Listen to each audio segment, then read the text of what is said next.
Welcome back to Sherlock Holmes versus Jack the Ripper. And in the last episode, we got to the point where we're setting up three mannequins, and we're going to try to make them look like what the witnesses saw. So let's start with this one. And we've got three descriptions, one by Abraham, one by this policeman, and the testimony of E. Long. So what's this? 4 and 5, 4 and 4, 4 and 5. All right. Oh, it's the age of the murderer. Okay. So let's see what we can come up with here. All right. Looking at Abraham's testimony, he says, let's see, he only saw her from behind. Wait, here we go. The man must have been 30 years old, about 5'7", light complexion, and a fair mustache. He wore a loose, dark jacket and a gray cap and a red scarf around his neck, but he said that he only saw him for a brief instant. Okay, so let's start with 30 years old, 5'7". All right, height, 5'7". There is an error, Watson. Let's reread Abraham's testimony. Yeah, but I'm not done. What did he say? 35? Let's read it.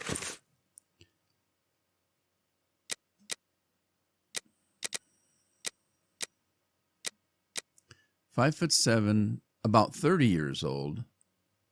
Okay. 30 years old. Height and age and the clothing for the mannequins is light mustache, was it?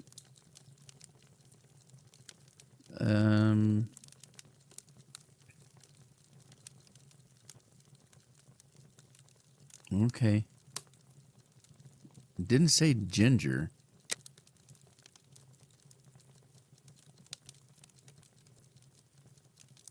Okay, how does this work?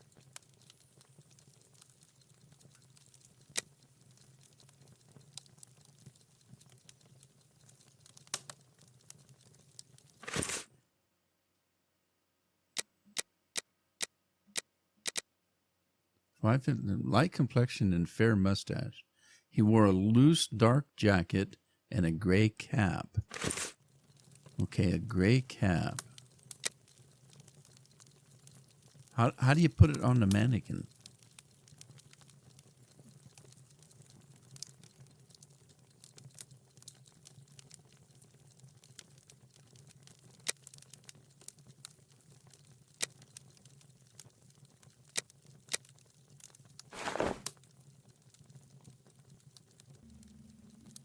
All right, well, there's the coat. A gray cap. How come I can't put that on there? Do I have to put the wig on first? Okay. And then a gray cap. There we go. Let's take a look at that again. Oh, something about a scarf, wasn't there?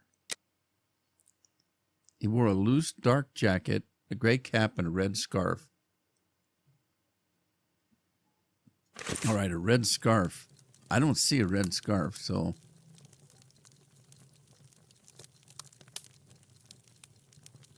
All right. Height, 5'7", around 30. Let's look at the constable's testimony.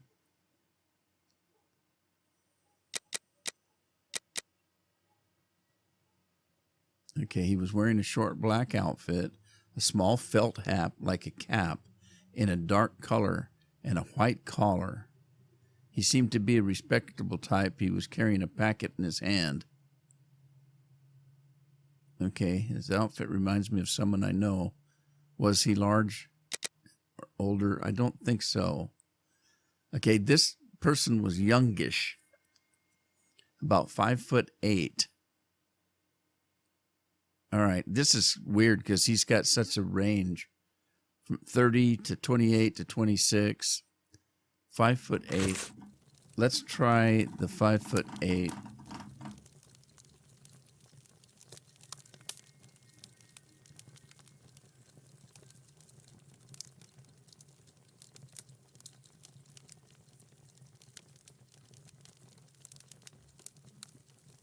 Okay, so take this one down. 26, 5'8". Okay. And it was a dark worker's clothes costume. A darker cap. Oh, wait, we got to do the wig part.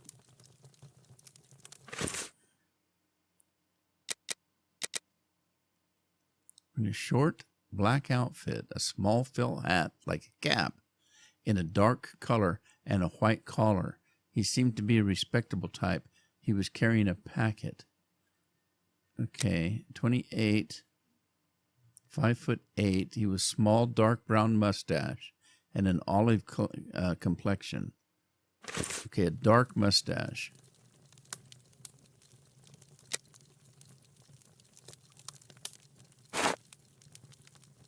And a cap.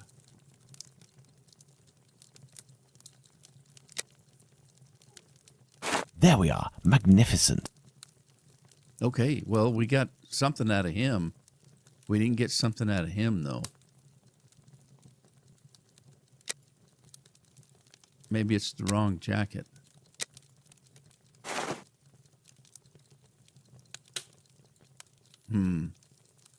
Okay, well, let's go with this one. Okay, testimony. Age, at least 40. Height, a little taller than the woman. Clothing, brown deerstalker hat. Okay, let's go with... wait a minute.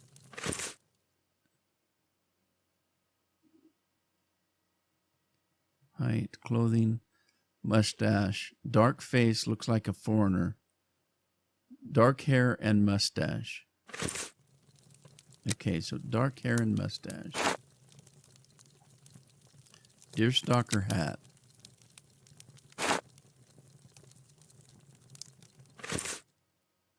Age 40. 5'3", approximately 5'3". General appearance of the working class. Okay, so that would be that jacket, wouldn't it? Deerstalker. 5'3". 40. Was it 40 years old? Perfect, Watson. Okay. So this is one we're having trouble with over here. Let's go back.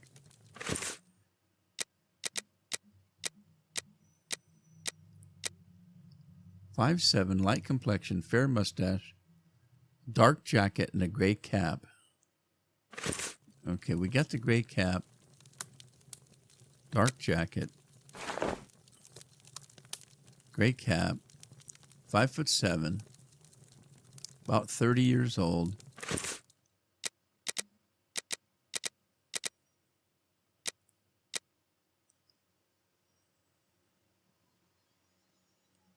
Years old, 5'7", light complexion, fair mustache. He wore a loose, dark jacket, a gray cap, and a red scarf around the neck.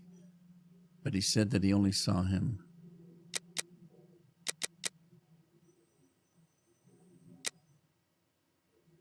Okay, but we didn't get any information from him. Let me get this. Let me take this hat. And do we not have... Oh, yeah, there we go. Blonde wig. Blonde wig. Blonde wig. Gray hat. 5'7". Height of the murderer, 5'7", 30-ish. Isn't that what it said?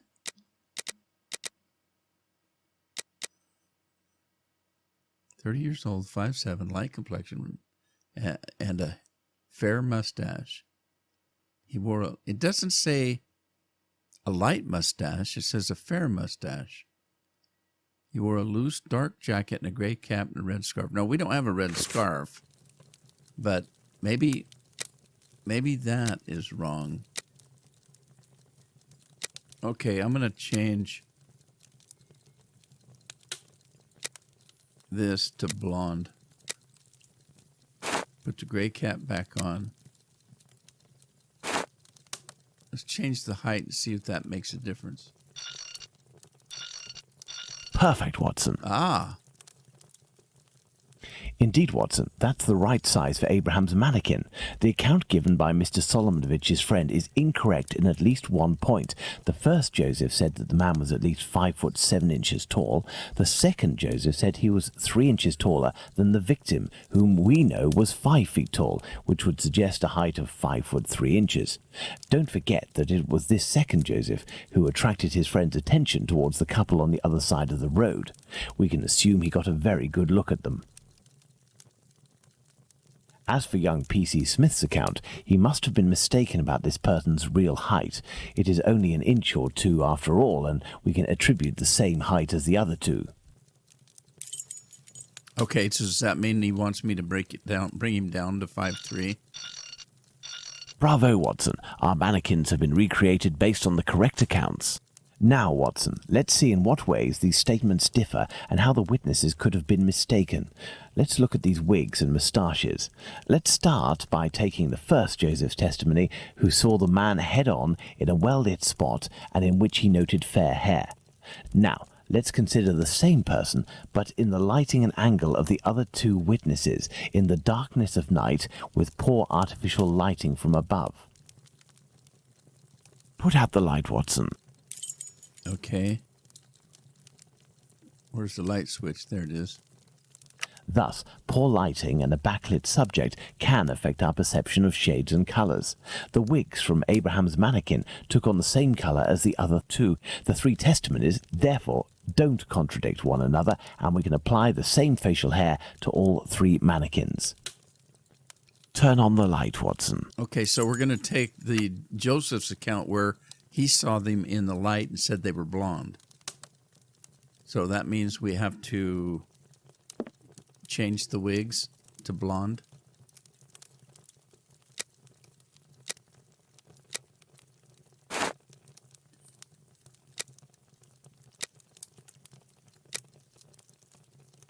Yes, I have, Holmes.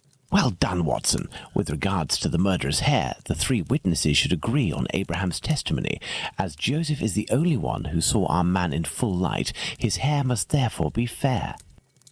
You see, Watson, it is hard to draw objective conclusions when one is an eyewitness to an event. This leads us to reconsider the various statements regarding the supposed age of the man. Even if you are face to face with someone in full light and for a period of several hours, to what extent can you determine their exact age? And even more so if you observe them for only a few seconds and or from behind. We must allow some flexibility when considering our witnesses' statements, but always scientific flexibility. Okay, so what do you want me to do?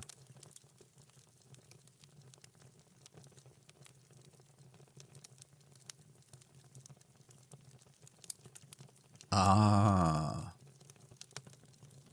tolerance of the years. All right, let's see if we can do this. It's tolerance of years on the first one is 3 to 5 years.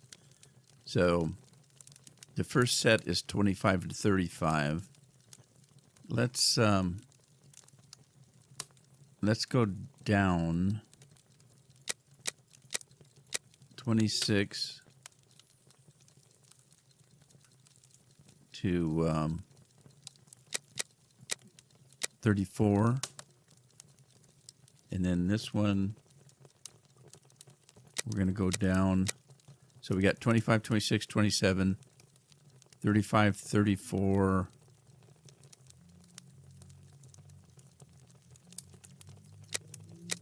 There we are. Magnificent. Okay. Now over here. 16 to 36. Wow, that's quite the change.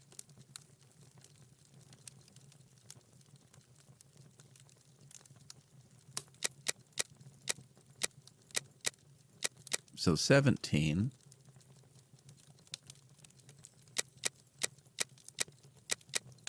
18 and then 19. And over here from 36,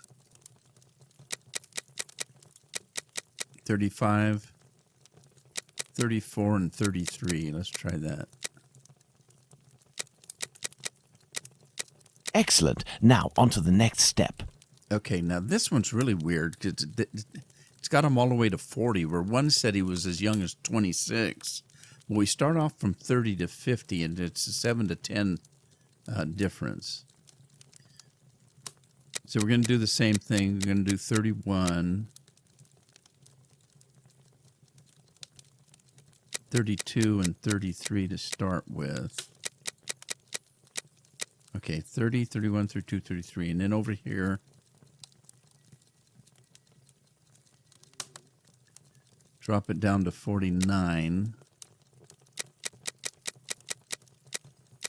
Okay.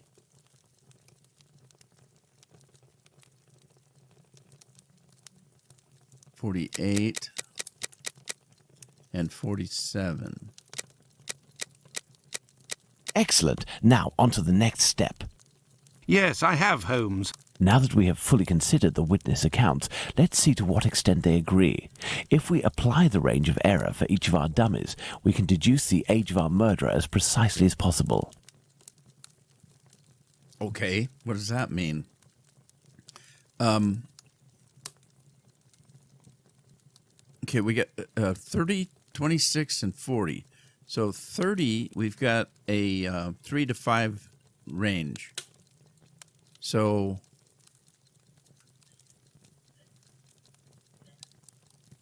is that 33? 3 to 5?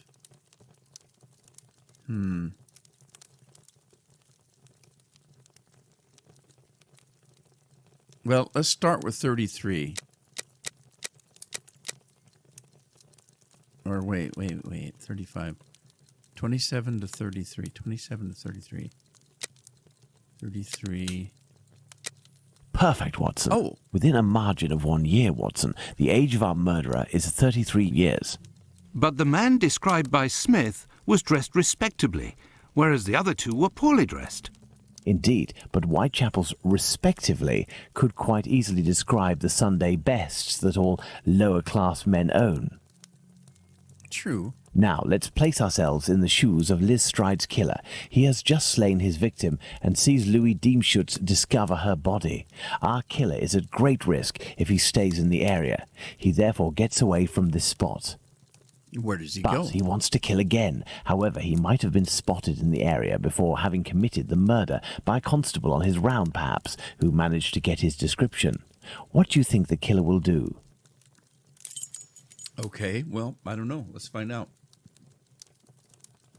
All right, looks at our choices here. Find an accomplice. I doubt it. Flee and maybe.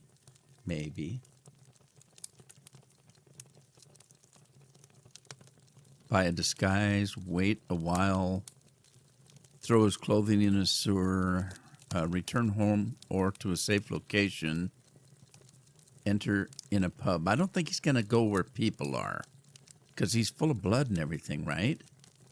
And I don't think he's got time to change clothes and throw them in a sewer. Buy a disguise. What if there's nothing open? This one's the only one that seems reasonable. He's not going to find an accomplice. This one might be that he's going to flee, but that doesn't give us any information. Where's he going to flee? Return home or to a safe location, and nothing. It's not he who committed the second murder. Look for another victim. Commit the second murder in his place. Wait a moment before searching. Change and go look for another victim. Escape without being recognized as quickly as possible. Now, if you remember, Holmes said he was looking for a second victim. So the only one that says, well, no, wait, nothing. Look for another victim. Enter into, is that it?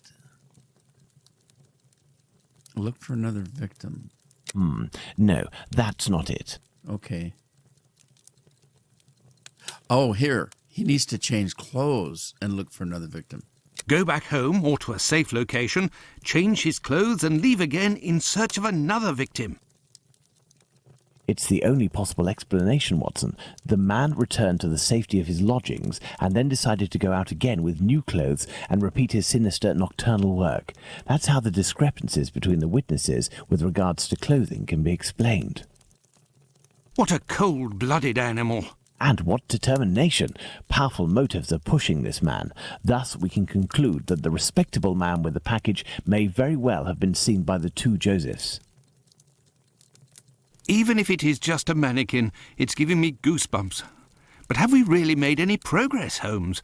I mean, there must be thousands of men in Whitechapel who match this description, wouldn't you say? You're right, Watson. We have worked on who, now let's work on where. We need a map of Whitechapel, and please also find me a pencil, 2 compasses, one of which can draw ellipses.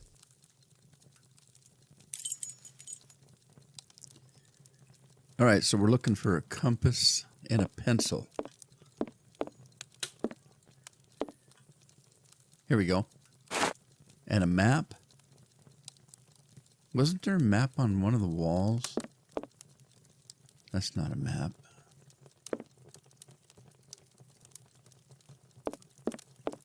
Artwork. Is that a map? Not really.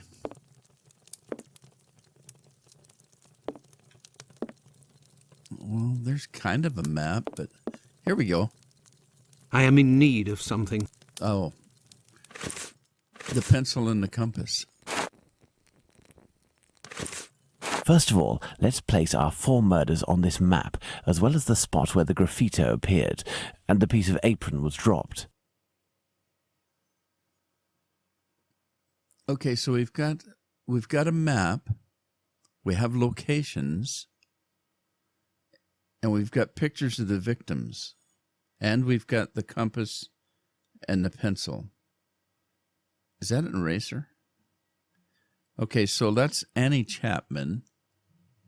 And we know that Annie Chapman was at Hanbury, if I'm not mistaken. And then Elizabeth Stride was the one we just did. That was at... Wait a minute. This one? Meet your square. Okay, and then what else have we got? We've got Bucks Row, Polly Nichols, and Catherine Eddowes. Graffito. I think that one was Bucks Row. Polly Nichols.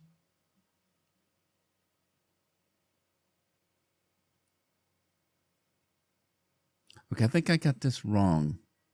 I did.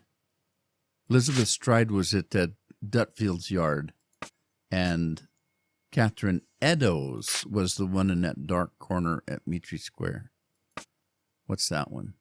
Goulson Street. Well, we've only got one thing left, and that's the graffiti. Perfect, Watson. Let's connect each crime scene to the one out of the others that is the furthest. What are we doing with the pencil?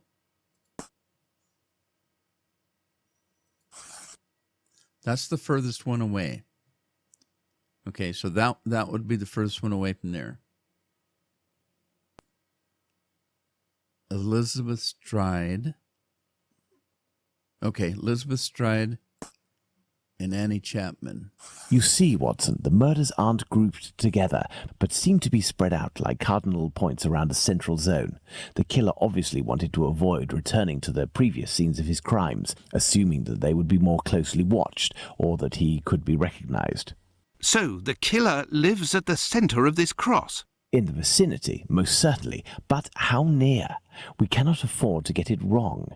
If you concentrate, Watson, you will notice that the murders are roughly equidistant from the intersection point of the diagonals.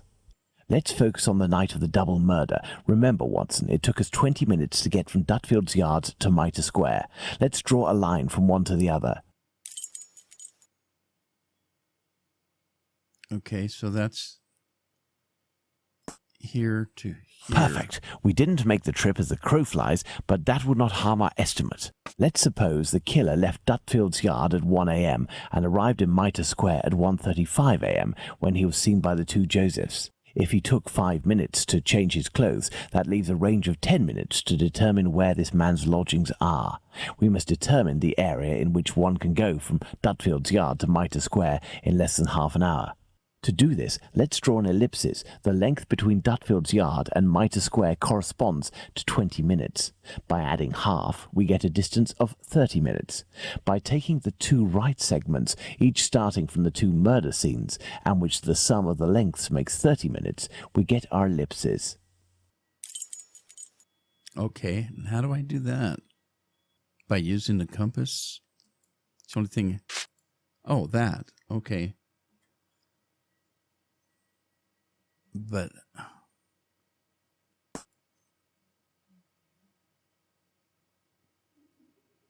okay, that's not right.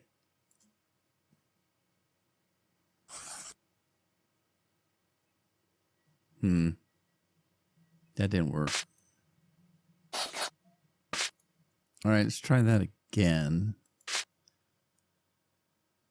I think what we're trying to do is to encompass these 2 points. So we would go someplace in the middle and try to do something like that. Not quite. There we are, Watson. Our killer lives in this area. It's still rather a vast area, Holmes. Yes, indeed. And our goal is to reduce this area as much as we can. We must consider the fact that the murder at Mitre Square was committed under a certain amount of pressure, given that the killer knew he was wanted for the acts he committed not long before. We can assume that he had to do it in a safe zone, that is, an area not far from where he lives. This is especially true of an act such as the graffiti he carried out after 2 murders.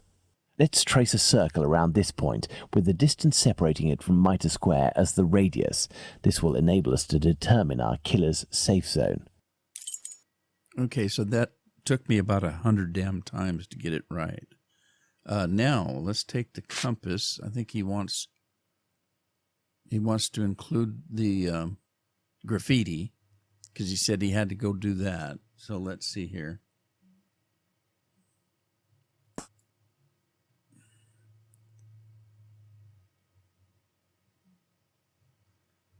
And we have to. He's going from Mitre Square.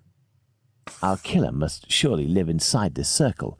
Now, let's intersect it with the ellipsis that we previously determined. Really? And how in the hell do we do that? Oh, okay. So it has to be someplace within these two, the yellow and the red. It's got to be someplace in here.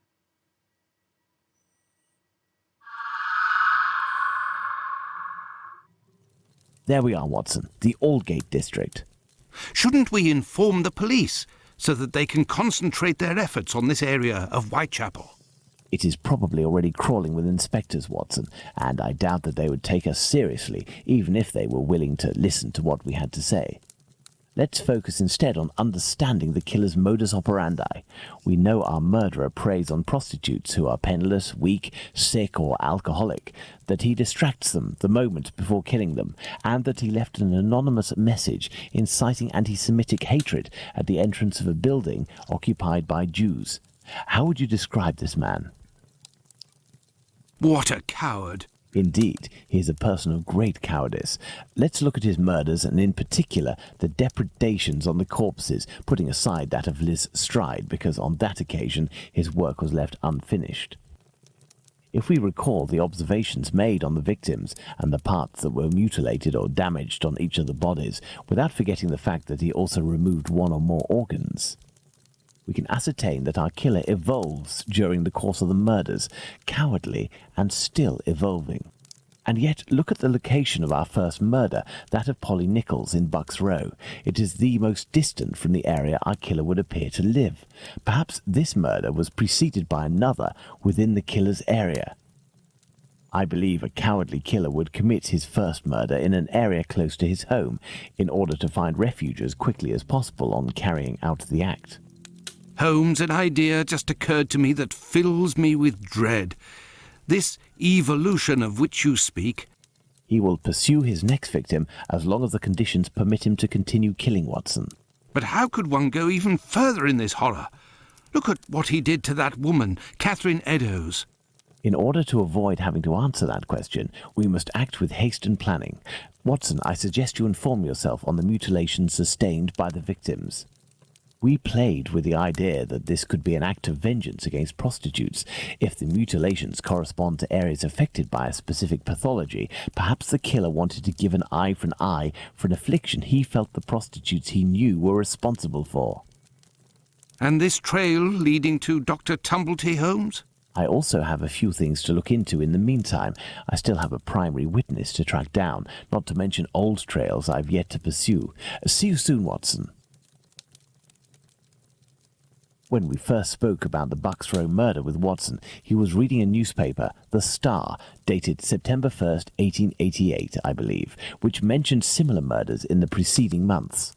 I have no chance of finding the police reports, but perhaps I could find some information at the Central News Agency. I must go there at once.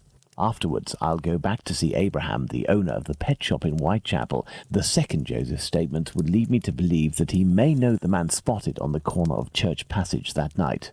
If that's the case, I must find this witness so I can question him. Alrighty, well, I've out of time for today, so I'm going to rest here. We'll come back in the next episode and head out to the news agency. Hope you had fun.